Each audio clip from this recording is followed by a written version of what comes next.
Good morning. We are on the go, literally. Everybody different corners of the world. I'm Buddy Martin, along with Brendan Martin, executive producer and star columnist Franz Beard, who put aside his parents' breakfast to jump on here for a minute on this breaking story this morning on GatorBaitMedia.com. Terrific job by Franz and Brendan. The story's up now, and I'll let you tell about it. But the story is that Florida needs help. We know a lot of help. Come one, come all, Gators. It's kind of one of those all hands on deck. We all have ideas about what we'd like to see happen in Florida if and when, and we're pretty sure it's going to happen. Billy Napier gets fired or resigns or whatever. And now they got to turn to somebody in Franz Beard. Who should they turn to?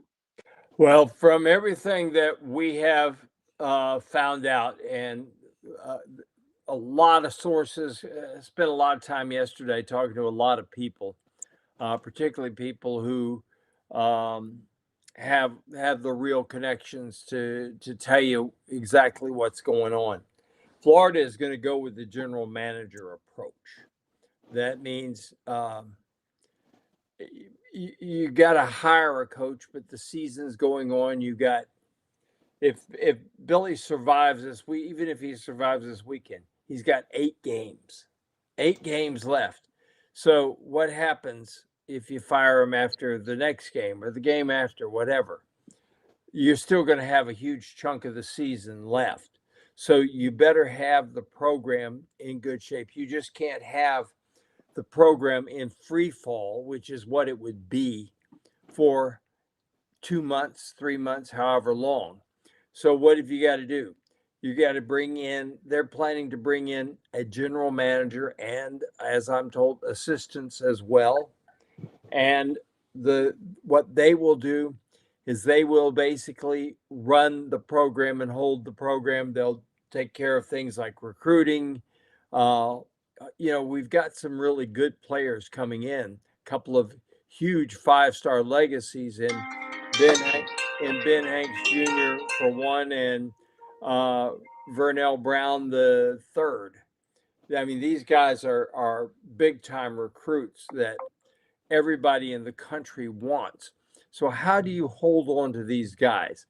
Well, Florida's plan is bring in a general manager, someone to run the program. The obvious 2 choices would be go with the legends, Steve Spurrier and Urban Meyer. Yeah, but Brendan, these are guys that don't need this gig. Why in the world would Urban Meyer and Steve Spurrier get involved, and what kind of capacity, and does this even make sense? That most people say, forget about it. They don't want any part of it, Brendan. Well, it's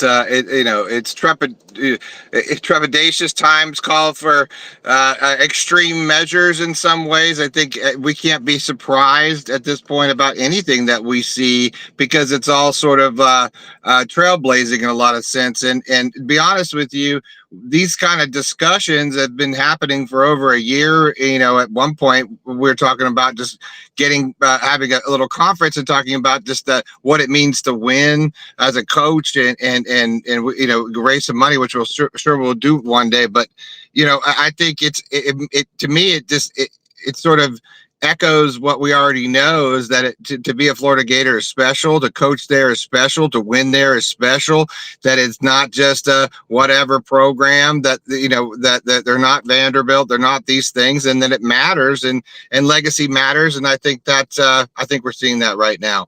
I just about the 2 greatest coaches in the history of Florida right now. Well, I'm sorry, and I'm just going to say this: not just the 2 greatest coaches in the history of Florida, the 2 greatest coaches in the history of college football.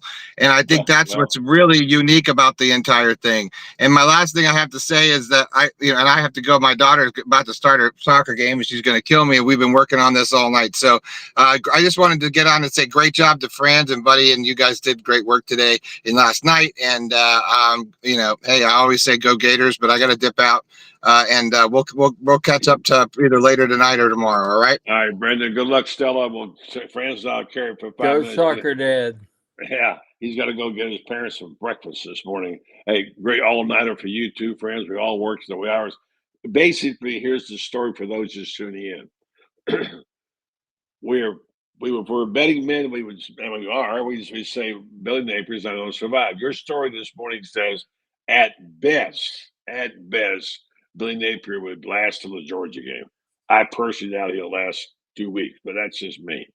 And then the thing is about it, if you have a sensei, I think you ought to go talk to your sensei, right, friends? So you did some scouting around. You have a great list of people on this GatorBait story, GatorBaitMedia.com, by the way. Smash subscribe down here and be sure to read us.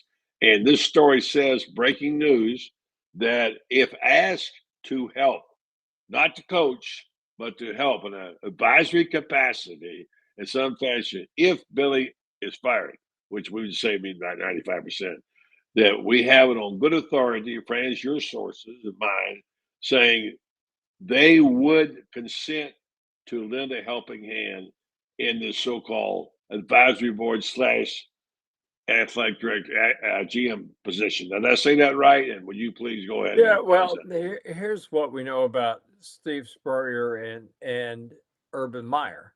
Donkeys will fly before they take on the job as the general manager. However, both of them are willing to lend a hand. They have considerable expertise. They have knowledge. They can talk to recruits. They can talk to the general manager. They can talk to the assistant coaches, whatever. But they can advise. I mean, there's very little that could happen that they don't know something about. They've either experienced it themselves or they've hired coaches who have, whatever. They have this vast wealth of knowledge, and why wouldn't you tap into it? The good news for Florida is both of them are willing to use their knowledge to help Florida. And the other thing is they're friends, so they would be happy to collaborate on this. So we've got to, this is every way, any way you look at it, this is a real plus to have them ready, willing, and available. Huge to plus. advising Huge plus. Huge. Yeah. And your sources, as you're hearing it, would they be willing to work together on this, or is this an individual thing, or what? And how certain are you this is accurate? Oh, I'm certain of the accuracy that they're willing to help in some advisory or consulting capacity. The one thing do I believe they would work together? I see no reason why they wouldn't, because they're both very, very good friends. And this is one of the things that it bothers me quite frankly about what Billy Napier has not done, is he's got Steve Spurrier, arguably one of the 5 greatest college football coaches of all time. Or maybe 3. Yeah. He's right up there. You got Bear Bryant, you've got Nick Saban, and you could argue that he's one of the top 3, but you got to throw Urban in there too, and so forth like that. So let's just say 5. That's still a short list, okay? But he's sitting right there, one of the greatest coaches of all time, right there. A guy who revolutionized college football with his and available apparently. And a guy that, why wouldn't you, if I'm the head coach, but I also call the plays, why wouldn't I say, hey, Coach Spurrier, would you mind coming over here? I'm breaking down some film, and I want to see what you would do against this defense that we're going to see. And how do you make the back shoulder throw or whatever? It's a million things, right? Nobody ever understood how to run a slant across the middle. Steve Spurrier, people look at what he did. His offense attacked the middle of the field. Everybody talks about, you watch offenses nowadays and it's all horizontal and all out to the perimeter. Spurrier believed that the shortest distance is a straight line. So he attacked the middle of the field, ran slants. You know, we had, so everybody says, well, throw the bomb. Do you realize how few bombs Spurrier threw? Now, I'll give you an example. The Kentucky game during Spurrier's first year there, he had Shane Matthews on the first 2 possessions throw 6, just heave it as far as he could. All of them incomplete, I think. So what does he do the rest of the game? He's back the safeties off, slant, slant, slant, boom, boom, boom. The middle of the field, Florida killed him. But he used the bomb to set up the 14 to 17 yard pass, which was the staple of his offense. Florida doesn't have a staple. I know this is a roundabout way of saying things, buddy, but Florida does not have a staple in its offense. You don't have a play that you say, geez, it's 3rd and 11. What are we going to do to get 3rd and 11? Yeah. You know? Yeah, friends, let me jump in real fast and clarify one point. I want to make sure people know Steve Spurrier isn't knocking on anybody's door to tell us he wants to help. Okay? So don't get that wrong. Mike, you seem to have a concern about that. Absolutely, he said we should have good patience with Spurrier, with Napier. But like all of us, we all drank a little Kool-Aid. Franz drank it, he drank a little bit, whatever. He didn't say he wanted to see him fired. We just have it upon authority. If the University of Florida gets in a pickle, boy, they're in one right now, and say, where do we turn? We don't turn to the athletic director. We got to turn to somebody. And the boosters want some assurances this thing is going to be held together. Well, who better than the 2 greatest coaches in the history of the school and 2 of the greatest ever right there in your wheelhouse? And the question comes, and Franz is able to track this down to his sources, and I've heard some also. They don't want to try to fire, but they both support Billy. All right, they wish him the best. But if they were asked and they had to get a coach, would they be willing to participate in helping for a coach search? They don't want the job. They're trying to fire Billy. Don't get it wrong, Mike. It's not that. But just knowing they would be able, and friends, I think we can comfortably say we know now they'd be able to do this, would be willing. Just keep that in mind. What a resource to have. It's called contingency, and that's what the whole piece was about, is that contingency plans are being made in the event of what are we going to do. Florida, I believe, if you're going to fire a coach this early in the process, you've got a possibility that everything falls apart unless and that you have a contingency plan in place. You have people doing the things that have to be done that hold your locker room together, that hold your recruiting together, that hold the relationships with the boosters together. Now, let me throw this in right here. Boosters and the trustees, from everything I have been told, are the ones that are going to make the call on this. Yes, absolutely. That's what I'm hearing too. Absolutely. No more Scott Strickland. And you know, you'll get 3 chances to hire a coach. And here's the thing, buddy. I was told by somebody who's pretty prominent yesterday, why are, these guys, and he's talking about the people that run the administration and have run it for the last however many decades, whatever. He says, these guys have created a revolving door of coaches since Spurrier left. Spurrier gave us 12 years. And since then, the next coach will be number 7. Number 7 too many. Too many. Which is way too many. And the one thing that he's told us was, we're not going to let these people put us in a position that 4 years from now we're talking about number 8. They got to get it right. They got to stop this right now somehow. And honestly, I've thought about it a lot, and you have too. And I don't know where else to go that makes any sense. We've seen this rodeo a bunch of times. We've been seeing it since 1960s. We can tell you how this thing turns out.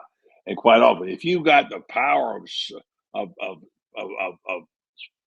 knowledge and wisdom and experience at your fingertips, saying, here, I'm ready to help you any way I can. Can I go pick up the guy at the airport and bring him in? Or do you want me to give him my playbook? Or do you want me to be on his speed out? I'm there. Why in the world wouldn't you say, hey, I want some of that? Scott Strickland, you better be listening, okay? And you better be listening to Boosters because you got a golden opportunity here to link in with two guys. We have it up on Thursday. While they don't want to push Napier out, but we all know what it looks like. That if it happens, they go for a search. I'm not comfortable with just anybody help make that decision. Are you, friends? No, I'm not. And here's the other thing. The people who are going to make this call are also the people who have raised the money to pay off the coach has got to go. Let me put it this way. Everybody that I know of likes Billy personally. Everybody likes him personally. But again, what was it Leo DeRocher said, buddy? You know it as well as I do. Nice guys finish last. Well, we're about to see that happen, I'm afraid. And we got a busy day today. Here we got kickoff coming up in about an hour and 10. Is that right? Hour and 11 minutes from now. Hour 11 minutes. And so we're going to be watching and writing. And France, once again, tremendous job this morning. While everybody else is sleeping, France is working. He has a story up there that nobody else has anywhere in the media. Great job by you, the GatorBait team, Brendan. And it's there online. We should tell them, once again, go tell your friends. You want to read a story about what's going on. And by the way, he has a lot more. He has his list of candidates. What do you got, 10 other people that you'd like to see considered? Here's what I've got. I've got what Spurrier and Urban would bring to this in a capacity of advising. Then I have 7 other possibilities. And I'll tell you my number one, if you asked me my number one and 1A, my number 1 would be Bob Stoops. My number 1A would be Mark Pantoni.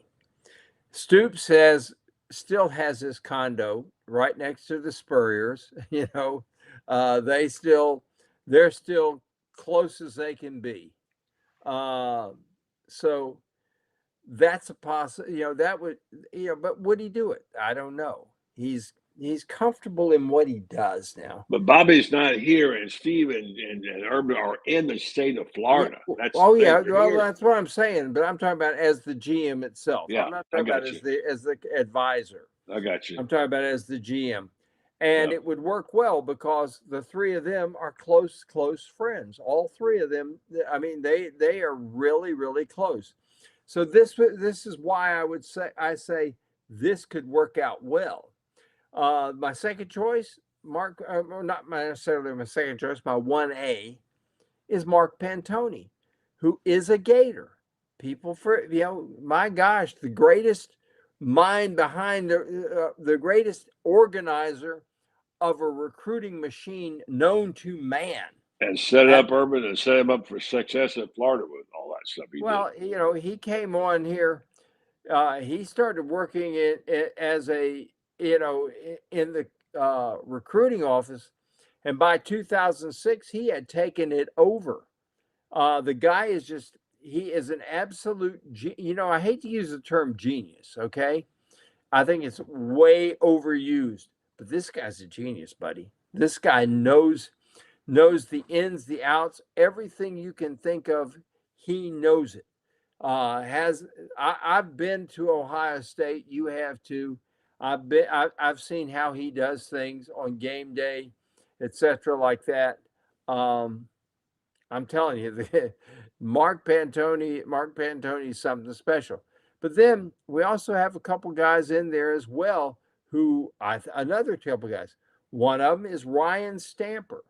Now, Ryan Stamper was for 9 years the head of player development at Ohio State for Urban. He was part of 2 national championship teams for the Gators, was a team captain. There's something to be said about that, buddy. There's something to be said about being a team captain, elected by his teammates. He's been in the NFL now for 4 years, and he's a rising star. The question is this: would he leave the NFL, where he's a rising star, to come to rescue his alma mater? Perhaps. We all like to think that. We all like to think that when Mama, the old, what was the Bear line? Bryant line, yeah, Mama calls. Mama calls, yeah. We all like to think that the old Bear Bryant line, Mama calls.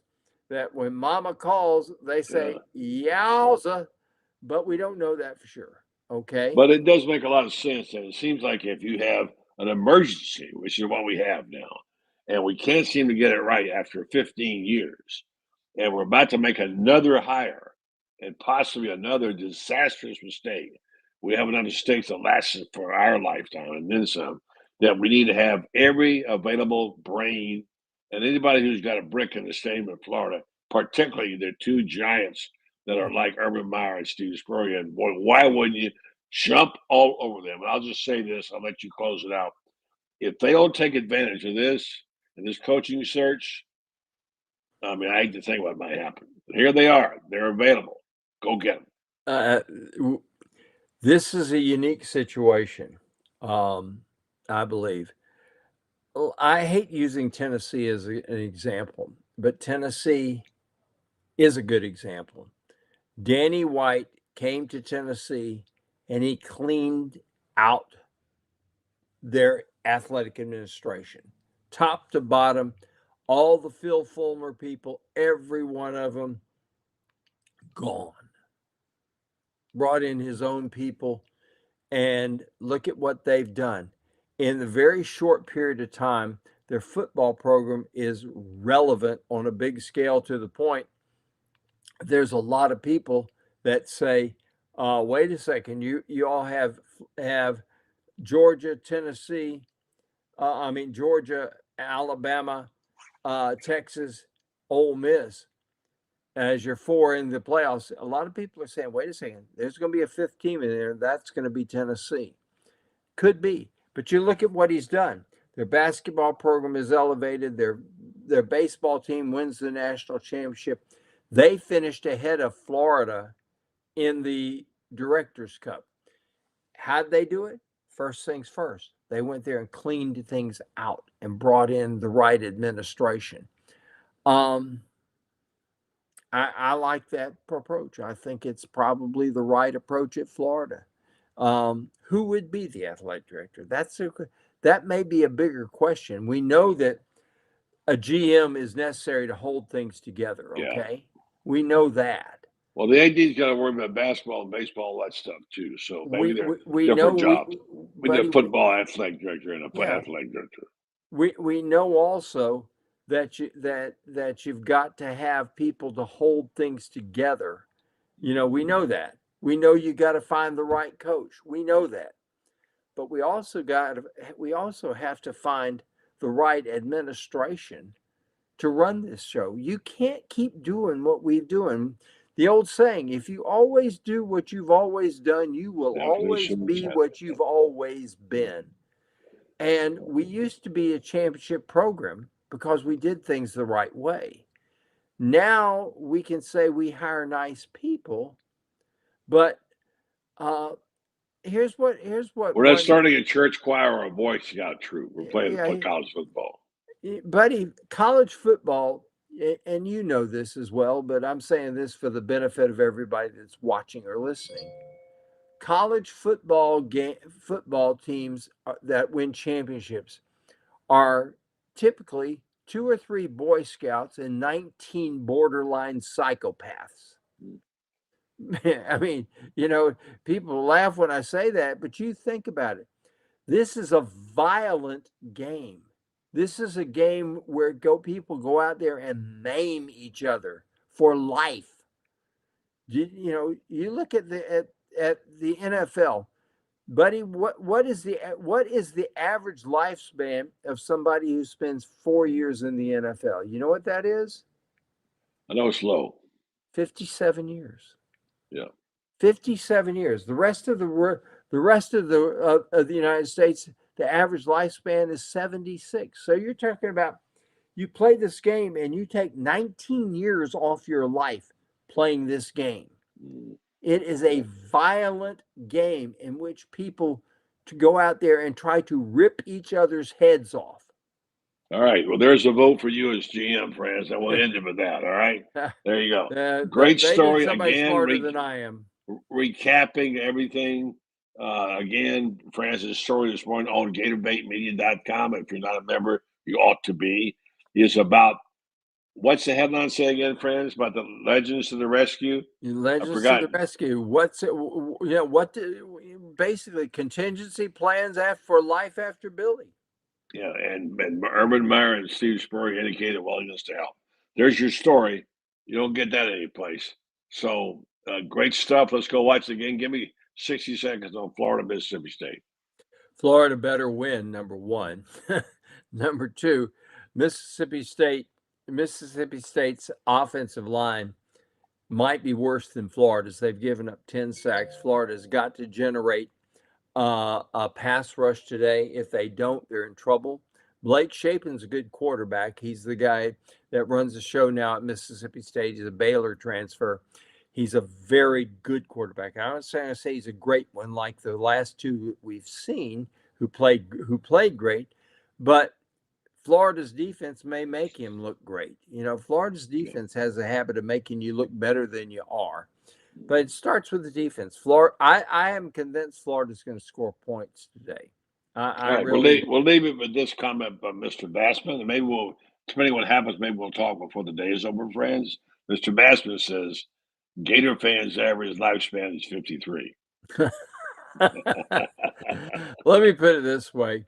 Gator fans contribute mightily to the number of cardiac surgeons in this state. I was told that we have more cardiac surgeons in the state of Florida than any other state in America. And I would have to say that probably half of them are here because of Gator fans. And trust me, if the Gators have trouble today, you're going to see a lot of people doing the Fred G. Sanford, clutching their chest. It's the big one, baby. I'm coming home. Yeah, that's for sure. So it's could be a tough day. Let's see if we can get some enjoyment out of this, friends. I would like to see the Gators win. Goodness, do you realize we have not beaten a Division I team since last October 14th? Unbelievable. I mean, that's unfathomable at the University of Florida. All right, say good night, friends. Good night, friends. Good night, friends. All right, we'll talk to you maybe later today. That's the news.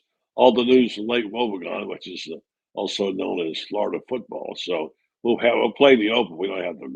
See you, friends. Thanks, guys. All the news is print to fit. Yeah. Yes, it's time again for Buddy Martin. Call him up and tell him what you're thinking. But be kind because he's doing the best he can.